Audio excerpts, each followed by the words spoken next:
Assalamualaikum warahmatullahi wabarakatuh. Halo semuanya, jumpa lagi dengan saya Chow Sing Sing, kurator dari podcast Horror Night Story.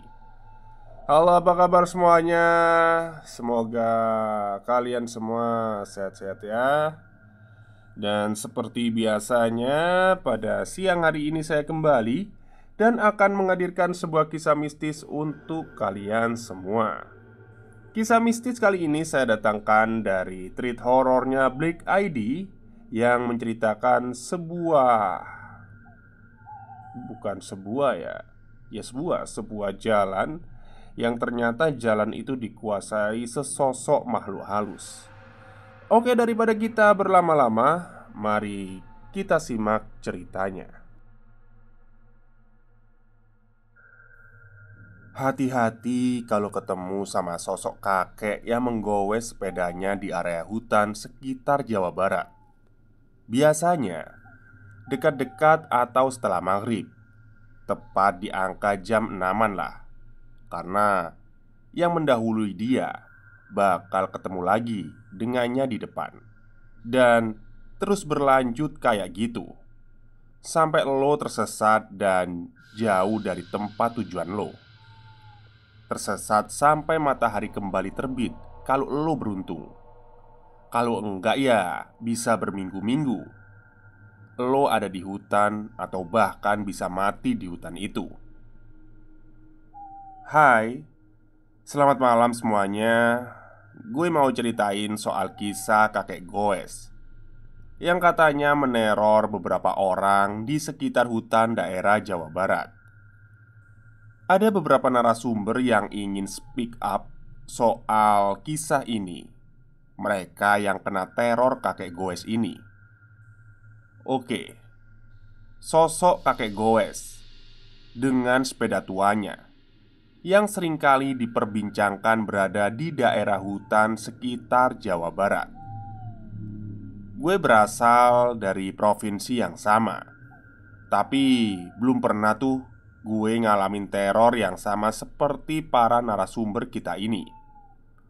Tapi nama kakek gue sering gue denger dan gak asing lagi di telinga gue.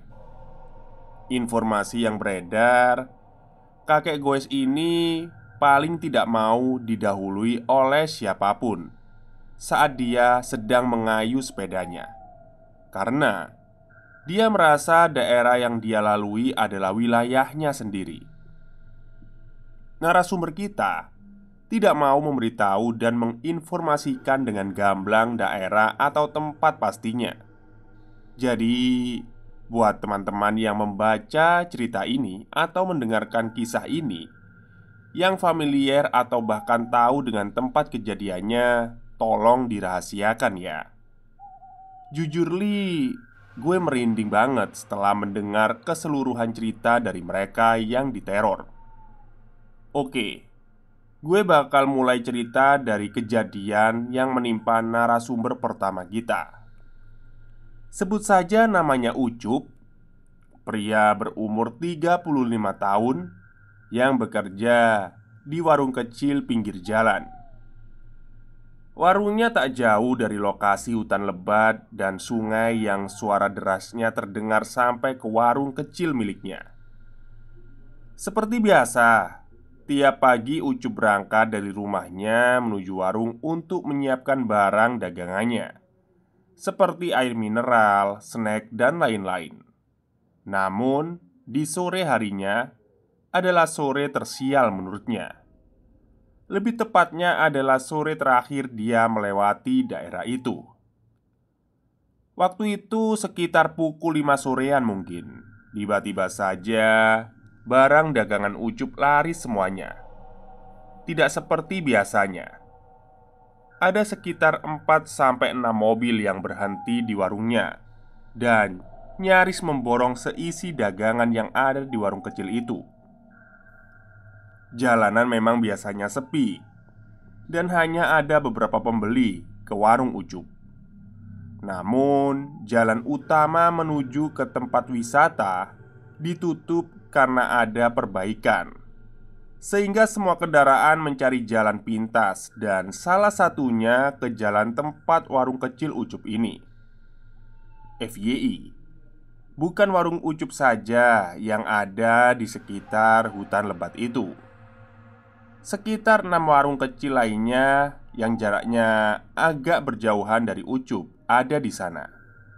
Namun para wisatawan lebih tertarik dengan warung Ucup karena warungnya cukup bersih dan agak luas. Sangat cocok lah untuk beristirahat sejenak. Alhamdulillah, dagangan udah habis di jam segini. Kayaknya bakal banyak wisatawan lagi yang lewat. Rezeki dari jalan utama ditutup nih. Sumringah Ucup sambil membereskan sisa-sisa dagangannya. Satu mobil pickup menepi, membawa penumpang di bagian belakang mobil. Mereka baru keluar dari area hutan dan mau pulang. Semuanya terlihat capek. Ucup kaget karena benar saja dugaannya, para wisatawan masih ada yang lewat. Duh, gimana nih? Udah habis nih. Pelan Ucup berbicara pada dirinya sendiri. Sopirnya turun dan menuju ke warung Ucup. "Permisi pak, ada Sprite?" "Waduh, maaf banget pak, udah habis semua. Ini saya mau baru ambil barangnya lagi," ucap Ucup. Supir itu menghela nafas panjang. Gitu ya pak. Ya udah, makasih ya pak." Dengan senyum pasrah lalu menatap ke orang-orang yang ada di mobil. "Kosong warungnya, habis semua," teriaknya pada mereka. Ucup buru-buru masuk ke warung dan mengambil sebotol minuman rasa jeruk. Pak, ini ambil aja ini. Cuma ini yang tersisa. Nggak apa-apa, nggak usah bayar." "Waduh, makasih loh pak. Semoga rezekinya makin nambah ya," jawab supir itu dengan senyum lega. Mobil pick-up pun pergi, sedangkan Ucup menaiki motornya. Dia semangat membawa barang lagi.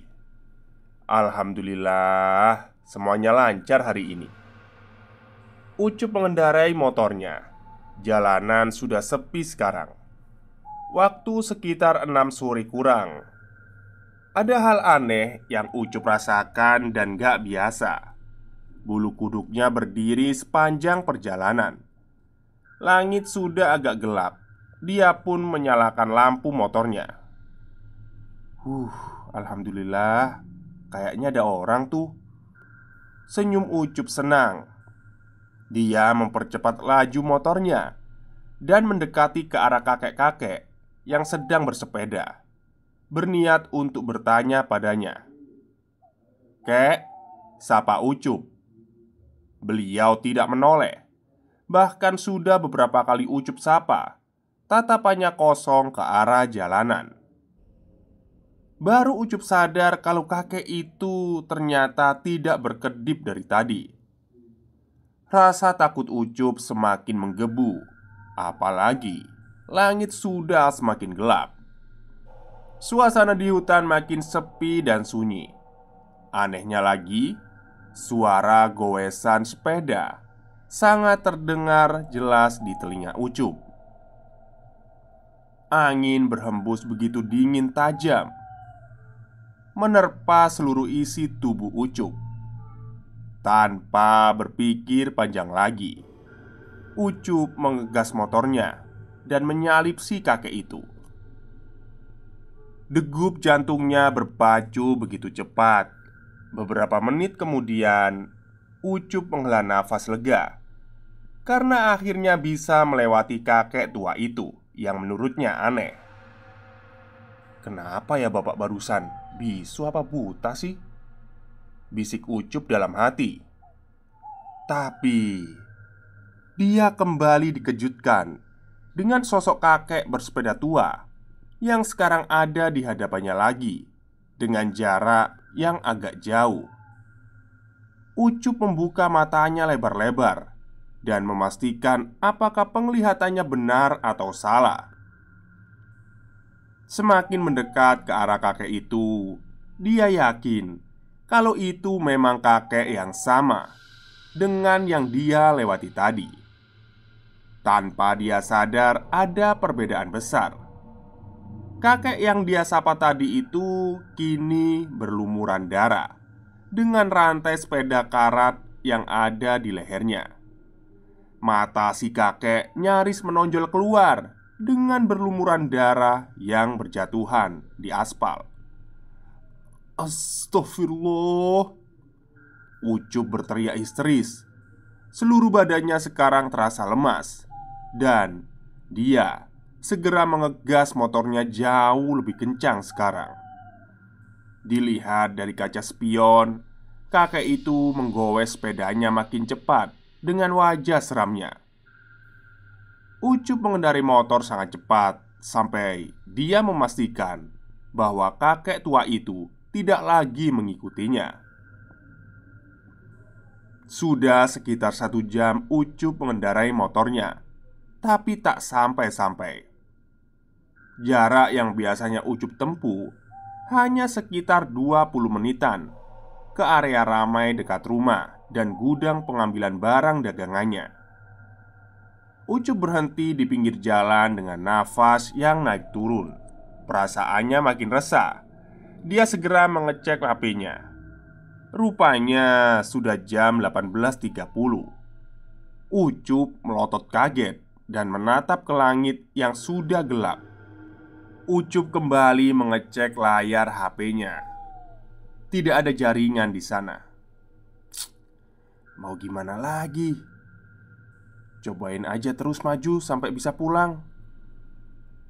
Saat mau menyalakan mesin motornya, tiba-tiba saja motornya tidak menyala. Waduh, kenapa lagi sih ini motor? Angin bergerak kencang membawa dedaunan sampai dahan pohon terbang. Ucup memutuskan untuk berteduh di bawah pohon di pinggir jalan. Suara langkah kaki tiba-tiba mendekati ke arahnya. Ucup sendiri tak berani untuk membalikkan badannya. Suaranya makin mendekat. Kini, sosok itu dibarengi dengan suara gesekan besi-besi. Ucup langsung teringat muka kakek goes tadi. Itu si kakek yang menggowes sepedanya tadi kan? Yang rantainya dikalungin. Ucup panik dan makin gemetar. Suaranya makin mendekat hingga sentuhan tangan yang terasa dingin hinggap di bahu Ucup. "Kamu kenapa mendahului saya?" Suaranya terdengar seperti kakek tua itu. Ucup menelan ludahnya. Namun karena rasa penasarannya, dia pun menggerakkan kepalanya ke samping untuk melihat sosok itu. Wajah kakek itu jauh lebih menyeramkan. Ucup melihat jelas muka kakek goes yang sekarang benar-benar dekat dengan mata Ucup. Kakek goes wajahnya hancur, dengan kedua bola matanya yang nyaris keluar dan rantai sepeda yang dibiarkan mengalung di lehernya. "Apa salah saya, kek? Kenapa ngikutin saya?" kata Ucup nyaris menangis dan terjatuh ke tanah. "Kamu jangan mendahului saya," ucap si kakek goes lagi.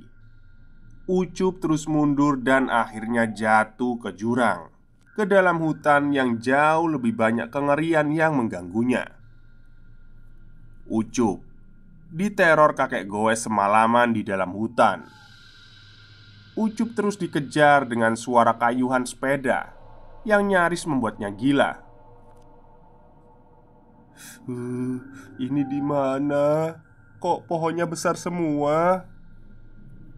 Gemetar suara Ucup ditemani suara semilir angin di sekitarnya. "Kamu jangan mendahului saya." Tiba-tiba, gema suara kakek goes mengisi seisi hutan. Ucup berlari sampai terjatuh karena kakinya tersandung bebatuan sampai lututnya berdarah. Ucup melewati sungai, sedangkan yang dia tahu area sungai sudah agak jauh dari lokasi hutan. "Aku udah sejauh ini lari." Ucup memegangi HP-nya dan baru ingat untuk menyalakan senternya. Dia melihat sebuah gubuk tua. Itu ada gubuk. Semoga di gubuk itu ada orangnya. Ucup berlari cepat. Sendalnya sebelah sudah hilang. Meski menginjak bebatuan, namun dia tidak merasakan sakit sedikit pun karena takut. Angin makin kencang terdengar. Ucup mencoba untuk berlari lagi, namun karena rasa sakit di kakinya mulai mengganggu, dia pelan-pelan. Aduh, itu kakek hantu atau apa sih? Langkah kakinya terdengar perlahan, makin mendekati ke gubuk itu. Sembari menyoroti gubuk itu dengan senter ponselnya, Ucup merasa tidak ada keanehan di sana. Di dalam gubuk juga agak terang karena sepertinya ada lilin di sana. Kayaknya emang bener ada orang yang tinggal di gubuk ini. Tangan Ucup meraih ke pintu rapuh itu, berniat untuk mengetuk pintu, namun di satu ketukan pintunya malah terbuka lebar. Ucup terkejut, namun dia kembali dikejutkan dengan sosok gadis kecil yang tengah duduk di sebuah kursi yang menghadap ke lilin di meja. Ucup terkejut melihat wajah pucatnya. Bulu kuduknya kembali berdiri dan tubuhnya gemetar parah. "Ada apa, Pak? Nyasar ya?" tanya gadis kecil itu kini menatapnya dengan tatapan kosong. Iya, Neng. Bapak nyasar dari jalan raya." Gelagap Ucup namun mencoba untuk berpikir positif. Gadis kecil itu pun bangun dari duduknya dan mendekat ke Ucup. "Masuk aja, Pak. Tunggu sampai pagi hari baru pulang. Sekarang udah gelap banget, Pak. Nggak kelihatan apa-apa," kata gadis itu lalu membuka pintunya dengan lebar. Sejak itu, Ucup berpikir kalau gadis itu sepertinya manusia. Ucup pun masuk ke dalam gubuk dan dia sudah nggak tahu harus kemana lagi dan bingung harus berbuat apa. "Makasih banyak ya, Neng." Ucup tersenyum lega menatap gadis itu yang kembali duduk di kursinya, sementara Ucup duduk di lantai kayu. "Suka kopi, Pak?" tanya gadis kecil itu tanpa menatap Ucup. Ucup segera mengangguk. Mendengar namanya saja, isi kepala Ucup terasa langsung rileks. "Suka, Neng. Tapi nggak apa-apa, gak usah repot-repot," ucap Ucup sungkan. "Nggak repot kok, Pak," jawabnya simpel sambil masih menunduk. Ucup kebingungan, namun rasa penasarannya tak sampai untuk mencari tahu siapa gadis kecil itu. Tiba-tiba saja perut Ucup terasa sakit. "Neng, di sini ada WC-nya nggak? Saya mau ikut ke WC." Ucup memegangi perutnya yang mules. Gadis kecil itu lalu menatap mata Ucup dan menutup mejanya dengan selembar kain batik lusuh. "Ada di belakang, tapi hati-hati ya, Pak. WC-nya kesukaannya kakek." Lirihnya terdengar seperti suara bisikan. "Kakek, kakek goes, Neng. Kakek yang neror saya. Jadi, Neng juga diteror sama kakek itu?" kata Ucup panik. Dia mengangguk pelan. "Kalau ada apa-apa, buru-buru aja balik lagi ke gubuk, Pak," ucap gadis kecil itu seakan menenangkan Ucup. "Iya, Neng, makasih ya." Ucup berpikir, mungkin gadis kecil itu sudah biasa atau memiliki keberanian tingkat tinggi dalam menghadapi setan kakek goes itu. Jadi, Ucup merasa sedikit lebih tenang. Ucup pun pergi ke belakang gubuk, membuka pintu dapur dan langsung menuju ke alam bebas. Langkahnya yang ragu membawanya ke WC tua itu yang dekat dengan sumur. Ucup masih membawa HP-nya dan menggunakannya sebagai senter. Dia pun masuk ke WC dan berjongkok di toilet jongkok yang sudah dipenuhi oleh lumut. Beberapa menit kemudian Ucup mulai kepikiran. Tunggu dulu. Anak gadis segede itu tinggal di dalam hutan sama siapa ya? Ibu bapaknya kemana malam-malam begini? Itu anak apa nggak takut? Pikir Ucup. Semilir angin terasa masuk dari luar karena WC itu memang atasnya agak terbuka. Gentengnya tidak dipasang semua. Entah memang tidak ada atau terjatuh. Lagi-lagi Ucup merasakan hawa yang tidak enak. Entah kenapa dia merasa ingin sekali menatap ke atas WC, tepat di bolongan WC itu. Bodohnya, Ucup langsung melakukannya. "Astagfirullahaladzim," kata Ucup histeris dan segera memasang celananya kembali. Dia melihat sosok kakek goes itu nongol dari lubang atap dengan wajah yang hancur dan mata yang hampir keluar, serta lidahnya yang panjang menjulur sampai mengenai sedikit kulit kepala Ucup. Rasa mulesnya hilang seketika. Ucup berlari kesetanan dan kembali ke gubuk itu sesuai dengan perintah gadis itu. "Neng, Neng, Neng," teriak Ucup kembali ke tempat gadis itu berada. "Si kakek ya, Pak?" tanya gadis kecil itu dengan nada santai. Ucup duduk di lantai kayu dengan nafas ngos-ngosan. Keringatnya mulai bercucuran.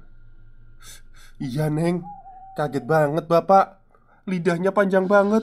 Ih, ih," jelasnya terpotong-potong. "Pelan-pelan, Pak, bicaranya. Udah nggak ada kok," kata gadis kecil itu lalu menyodorkan secangkir minuman panas untuk Ucup. Ucup menerimanya dengan tangan yang masih gemetar. "Ini kopi ya, Neng?" "Makasih banyak ya, Neng." Saat hendak menyeruputnya, mata Ucup terbuka lebar. Dia terkejut melihat apa yang ada di dalam gelasnya. Potongan lidah dan dua bulatan mata, puluhan belatung dan darah. Refleks, Ucup menjatuhkan kopinya dan gelasnya pecah. "Neng, ini apa, Neng?" takut Ucup. Saat kembali menatap ke arah gadis itu, ternyata gadis itu sudah berada di atas, di langit-langit kayu, dengan kaki yang melingkar di kayu. Badan dan kepalanya menghadap ke depan Ucup. Wajah gadis kecil itu hancur, dengan kepala yang hampir putus dari lehernya. Ucup mematung dan tak bisa berkata apa-apa lagi. Gadis kecil itu tersenyum sambil taring giginya terlihat. "Bapak mendahului kakek ya di jalan?" tanyanya diiringi tawa nyaring. Ucup segera keluar dari gubuk dan di depannya sudah disambut oleh kakek goes dengan wajah yang hancur itu. Dia memainkan rantai sepeda berbalut darah di tangannya. "Kamu mau mendahului saya lagi?" "Enggak, kek. Enggak, ampun, kek. Ya Allah, ampun, kek." Dia segera berlari kemana saja, mencoba menjauhi kedua sosok mengerikan itu. Semalaman Ucup berlarian sambil membaca doa mengharapkan bisa keluar dari hutan itu. Tak terasa waktu sudah mulai pagi. Entah gimana caranya, Ucup merasa dia diarahkan oleh sesuatu, dan akhirnya dia mengikuti sebuah jalan. Akhirnya Ucup keluar dalam hutan dengan tubuh lemas dan tak berdaya.